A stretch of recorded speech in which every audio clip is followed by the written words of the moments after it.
नमस्कार। अमेरिका और चीन के बीच ट्रेड वॉर शुरू हो चुका है। अमेरिका भले ही सुपर पावर है, लेकिन चीन से उलझकर अमेरिका को ही ज्यादा नुकसान होने वाला है। आप सोच रहे होंगे मैं क्या बोल रहा हूं, आगे आपको इसका जवाब मिल जाएगा। वैसे ग्लोबल मार्केट में जो एक गिरावट देखने को मिल रही है, इसे सिर्फ चेतावनी भर समझिए। इसका इंपैक्ट भविष्य में देखने को मिलेगा जरूर, अगर ये दोनों देश ऐसे ही आपस में भिड़ते रहे तो। लेकिन भारत के लिए इस सिचुएशन को अपॉर्चुनिटी के तौर पे देखा जा रहा है। तो इन 3-4 बातों को मैं एक एक करके आपके सामने अनकवर करूंगा।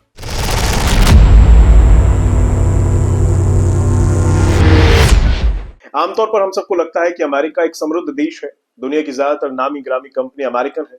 दौलत की कोई कमी नहीं है इस देश के पास। अपने दम पर, अपने डॉलर की ताकत पर ये दुनिया भर में अपना सिक्का चलाता है। इसलिए अपनी शर्तों पर अमेरिका किसी भी देश से अपनी मनमर्जी का काम भी करा लेता है। लेकिन वो वक्त और था जब ऐसा होता होगा। आज एशिया में चीन ने अमेरिका की शर्तों पर काम करने से इनकार कर दिया है। इनफैक्ट चीन ने अमेरिका पर ही उल्टा टैरिफ लगा दिया है, 34% का। अब आप सोच रहे होंगे इससे चीन को तो काफी नुकसान होगा, क्योंकि अमेरिका चीन के लिए काफी बड़ा बाजार है उसके सामानों को बेचने के लिए। लेकिन आज के टाइम के हिसाब से अगर आप देखें तो अमेरिका को चीन की जितनी ज्यादा जरूरत है, उतनी चीन को अमेरिका की जरूरत नहीं है। क्योंकि चीन एक बड़ा मैन्युफैक्चरिंग हब है जो दुनिया की बहुत बड़े पैमाने पर जरूरतों को पूरा करता है। सिर्फ अगर अमेरिका को ध्यान में रखकर बात की जाए तो यूएस ट्रेड रिप्रेजेंटेटिव ऑफिस की ओर से हाल में बताया गया कि साल 2024 में अमेरिका ने चाइना से लगभग $438 बिलियन का सामान खरीदा था, और अमेरिका ने चाइना को सिर्फ $143 बिलियन का सामान बेचा था। इस गैप को आप समझिए, बहुत बड़ा गैप है। इसका मतलब ये हुआ कि अमेरिका ने चीन से जितना सामान खरीदा वो चाइना को बेचे हुए सामान से बहुत ज्यादा था। इस डिफरेंस को बिजनेस की भाषा में बोलते हैं ट्रेड डेफिसिट, और इन दोनों देशों के बीच का ट्रेड डेफिसिट था $295 बिलियन का। और यही ट्रेड डेफिसिट अमेरिका के लिए बहुत जल्द परेशानी बनने वाला है। कैसे, चलिए समझाता हूं आपको, लेकिन सबसे पहले आपको टैरिफ का हाल बता देता हूं। तो डोनाल्ड ट्रंप साहब ने चीन से इंपोर्टेड सामानों पर एडिशनल टैरिफ लगाने की घोषणा हाल में की थी। इसमें 34% का रेसिप्रोकल टैरिफ है और 20% एग्जिस्टिंग इंपोर्ट ड्यूटी है जो पहले से लगता आ रहा है। इसे आप स्क्रीन पर दिख रहे ग्राफिक्स के माध्यम से भी समझ सकते हैं आसानी से। जैसा कि आप देख पा रहे हैं, पुराना टैरिफ जो कि जनवरी 2025 तक था वो था 10%। फिर फरवरी 2025 में इसमें एडिशनल जोड़ दिया गया नया 10% का, और तो हो गया 20%। 9 से 10 अप्रैल यानी अभी जो लागू होना है वो है 34% का, जो नया रखा लगाया गया है। तो ये हो गया 54%। और अगर अतिरिक्त जो अभी कह सकते हैं आप आपसी रंजिश में दोबारा बढ़ाया गया है वो है 50%, यानी टोटल हो गया 54 प्लस 50 104%। तो अभी की स्थिति में अमेरिका का चीनी सामानों पर कुल टैरिफ है 54%। लेकिन चीन ने जो जवाबी कार्रवाई की टैरिफ वाली, उस वजह से अमेरिका ने 50% का एडिशनल टैरिफ जिसकी धमकी ट्रंप साहब ने दी थी वो भी अब लगा दिया है चाइना के ऊपर, और टोटल टैरिफ हो गया 104% का।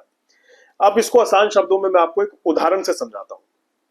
पहले हम पुराने टैरिफ के अनुसार समझेंगे, फिर करंट टैरिफ के हिसाब से।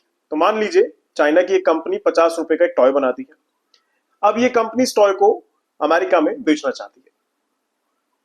तो देखिए है क्या, ग्राफिक्स के जरिए आप ज्यादा आसानी से समझेंगे, मैं आपको पढ़ के बता देता हूं। तो चाइना में जो टॉय की प्रोडक्शन कॉस्ट है वो है ₹50।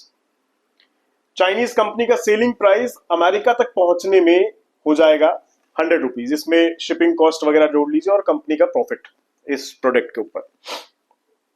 अमेरिका में इंपोर्ट ड्यूटी पहले जो थी 10% की थी, तो उसको ऐड कर लीजिए, हो जाएगा 110 रुपए। तो देखा जाए तो अमेरिकन इंपोर्टर को टोटल कॉस्ट पड़ी ₹100 selling price plus ₹10 duty plus ₹110। तो इस हिसाब से अगर अमेरिकन इंपोर्टर इस टॉय को ₹150 में भी आगे बेचता है तो उसको प्रॉफिट होगा ₹40 का। सिंपल सा, 110 का उसका खर्चा वर्चा मिला के हो गया और ₹40 उसको बच गए। इस तरह कम इंपोर्ट ड्यूटी होने की वजह से चाइनीज कंपनी और अमेरिकन इंपोर्टर दोनों प्रॉफिट कमा रहे थे, और कंज्यूमर को भी रीजनेबल प्राइस पे वो सामान मिल रहा था, वो टॉय इजीली अवेलेबल था। अब आज की सिचुएशन में पुरानी सिनेरियो को जोड़कर अगर देखें तो कितना फर्क आपको दिखाई देगा वो समझिए। चाइना में टॉय का प्रोडक्शन कॉस्ट वही है, सेम 50 रुपीज। इसके अलावा चाइनीज कंपनीज का जो सेलिंग का अमाउंट बनता है अमेरिका तक पहुंचाने का, जो उनका खर्चा है, वो सब अगर देखें तो वो भी 100 ही है, सेम रहा। अमेरिका में इंपोर्ट ड्यूटी अब बढ़ गई है जो कि है 54%। तो यहां पर 54 रुपीज प्लस 100 हो गया 154। अब देखो प्रॉफिट का ये सीन है कि अगर अमेरिकन इंपोर्टर इसको 150 रुपए में बेचता है तो वो लॉस में है 4 रुपए के, और अगर वो उसे प्रॉफिट में बेचना चाहता है तो उसे महंगा बेचना पड़ेगा। यहां मैंने अभी आपको एक्चुअल सिरदर्दी वाली चीज यानी वो 50% एडिशनल नहीं जोड़ा है, अगर वो भी जोड़ दें तो यहाँ सीधा हिसाब जो 4 है वो 54 रुपए का लॉस दिखाएगा।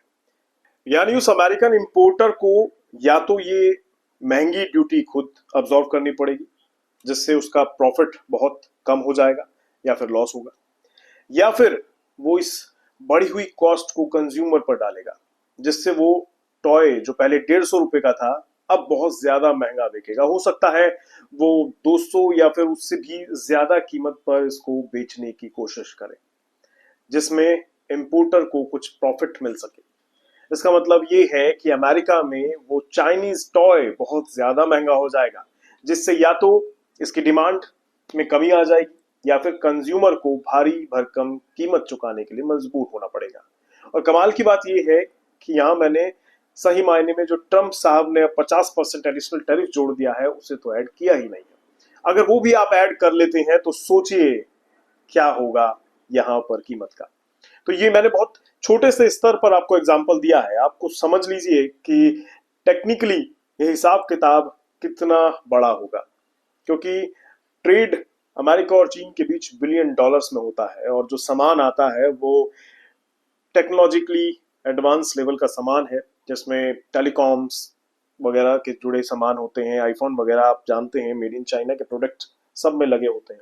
गाड़ियों के अंदर बहुत सी चीजें ऐसी होती हैं जो चाइना के पार्ट्स होते हैं, और भी बहुत सारी चीजें हैं। टेक्नोलॉजी के जितने प्रोडक्ट आप अपने घर में इस्तेमाल करते हैं ना, उनमें ज्यादातर चीजें चाइना से आती हैं और उसके बाद उन्हें असेंबल करके अमेरिका में और दुनिया के बाकी बाजारों में बेचा जाता है। अब आते हैं असली मुद्दे पर। अमेरिका का ये कदम अमेरिका को ही कैसे भारी पड़ सकता है। जैसा कि मैंने शुरू में बताया था, अमेरिका ने चाइना से बहुत ज्यादा माल लिया, चाइना को कम बेचा, तो अमेरिका का खर्चा ज्यादा हुआ, कमाई कम रही चाइना के साथ ट्रेड करने में। अब प्रॉब्लम यह है कि टैरिफ तो लगा दिया ट्रंप साहब ने, लेकिन अमेरिका इतनी जल्दी चाइना से जो इतना सारा सामान खरीदता है उसका ऑल्टरनेटिव सप्लाई कहां से ढूंढेगा, वो क्लियर नहीं हो पा रहा है। मतलब अगर अमेरिका चाइना से इतना सारा मोबाइल, कपड़ा, इलेक्ट्रॉनिक्स का सामान और दूसरी चीजें लेता है, तो अगर वो चाइना से लेना बंद कर देता है या फिर बहुत कम कर देता है तो सारा सामान तुरंत किसी और कंट्री से कैसे मिलेगा। इतना सारा सप्लाई इतनी जल्दी कहीं और से अरेंज करना आसान काम नहीं है। इस सारी सिचुएशन से महंगाई बढ़ेगी, सप्लाई चेन में प्रॉब्लम आनी शुरू हो जाएगी और इन सब से अमेरिका में मंदी की आशंका बढ़ जाएगी। इससे दुनिया भर के बाजार क्रैश होंगे और हालात बद से बदतर होते चले जाएंगे। हालांकि अमेरिका चीन का जो ट्रेड टेंशन है वो भारत के लिए एक अपॉर्चुनिटी के तौर पर देखा जा रहा है, लेकिन कैसे देखा जा रहा है मुझे समझ नहीं आ रहा है। मैं ऐसा इसलिए कह रहा हूं क्योंकि India versus China startup reality check आप देख चुके होंगे। जब मैंने ये देखा तो मुझे समझ आया कि कहां कमी है। हम इंस्टेंट डिलीवरी वाले स्टार्टअप्स पर फोकस कर रहे हैं और चाइना में रोबोटिक्स और ऑटोमेशन पर काम हो रहा है। तो ऐसे में हम कैसे किसी के लिए चीन का विकल्प बन पाएंगे, कहना थोड़ा सा मुश्किल दिखाई दे रहा है मुझे। हालांकि कुछ हद तक भारत में भी अमेरिका का विकल्प बनने की ताकत है, लेकिन चीन को रिप्लेस करना भी मुश्किल लगता है। चीन का मैन्युफैक्चरिंग वाला पार्ट बहुत बड़े लेवल पर है।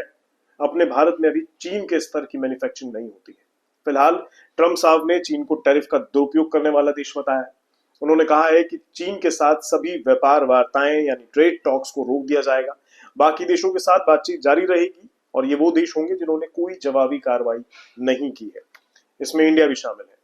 ट्रंप के इस फैसले के बाद ग्लोबल स्टॉक मार्केट और तेल की कीमतों पर भारी असर देखने को मिल रहा है, जो कि अच्छे संकेत नहीं है। आगे भी ये सिलसिला जारी रहने की उम्मीद है, क्योंकि ये ट्रेड टेंशन कम होती नहीं दिखाई दे रही। फिलहाल काफी कुछ दांव पे लगा हुआ है। अगर आप बाजार में निवेश करते हैं तो थोड़ा सावधान रहिएगा। इंट्राडे ट्रेडिंग के लिए ये वक्त थोड़ा संभल कर चलने का है। मैं अब आगे भी आपको इस तरह की चीजों पर अपडेट करता रहूंगा, इसलिए इस चैनल को आप सब्सक्राइब जरूर कर लीजिएगा और शेयर करना भी मत भूलिएगा अपनों के साथ। फिलहाल के लिए इस मुद्दे पर इतनी ही चर्चा है। आगे कुछ होता है तो मैं जरूर आपसे साझा करने के लिए फिर हाजिर हो जाऊंगा। दीजिए इजाजत। नमस्कार।